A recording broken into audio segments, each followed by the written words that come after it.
Adakah doa yang dapat ditujukan kepada seseorang untuk dia membayar hutangnya pada kita? Setahu saya tidak tahu ya, ada riwayat khusus masalah ini. Yang ada riwayat itu kalau kita terlilit utang, gitu kan? Karena Ibnu Abbas mengatakan kalau engkau membaca dalam riwayat sahih, kalau engkau membaca Allahumma kfini Allahumma kfini bihalalika an haramik waqdin bi fadlika amman siwak. Allahumma kfini bihalalika an haramik. Ya Allah, cukupkanlah aku menikmati yang halalmu dan jauhkan aku dari yang haram. Waqdini bifadlika amman siwak, dan lepaskan saya dari ketergantungan kepada selainmu, maka akan dibayarkan utangmu oleh Allah walaupun memenuhi langit. Kata Ibnu Abbas radhiyallahu anhu. Ini harus diamalkan, dan ingat kalau berdoa ikutkan dengan hadis Nabi yang lain riwayat Bukhari, ud'ullaha mukinuna bil ijabah. Berdoa sama Allah diikuti dengan keyakinan penuh Allah akan ijabah. Fa innallaha la yaqbalu ad-du'a min qalbil ghafil. Allah tidak akan pernah terima doa dari hati yang lalai. Doa ya Allah diterima enggak ya? Ragu. Atau sambil berdoa sambil ingat makanan, ingat pasangan, ingat ini, enggak bisa. Harus dengan yakin, gitu kan. Jadi kalau doa untuk buat orang lain bayar, Allah alam yang saya tahu berdoa kepada Allah bisa, itu bukan mustahil. Pernah terjadi dalam sebuah riwayat yang sahih, Umar bin Khattab pada saat mengirim pasukan di perang Qadisiyah, menembus benteng-benteng Persia. Nah, pada saat itu pasukan muslimin yang masuk dari 12.000 orang pasukan ini, itu kan kalau pasukan jihad masuk dan menang, berarti lokasi yang ditembus itu menjadi harta rampasan perang. Jadi miliknya mereka, miliknya mujahid. Jumlah mereka kecil, wilayah Persia besar, gitu kan.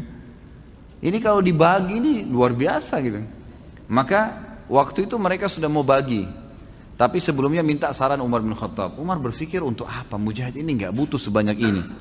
Maka Umar bin Khattab juga berpikir mereka mu'allaf, baru masuk Islam, baru mengenal Islam, lebih baik ganimah ini harta rampasan perang dibagi aja, tetap pemiliknya tapi dikasih setengah kepada para mujahid.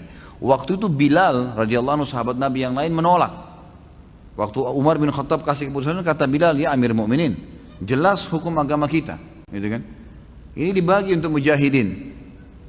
Maka Umar bin Khattab mengatakan, wahai Bilal, pikirkanlah, kalau kau mendapatkan sekian bagian dari Persia, kau mau apain tuh harta?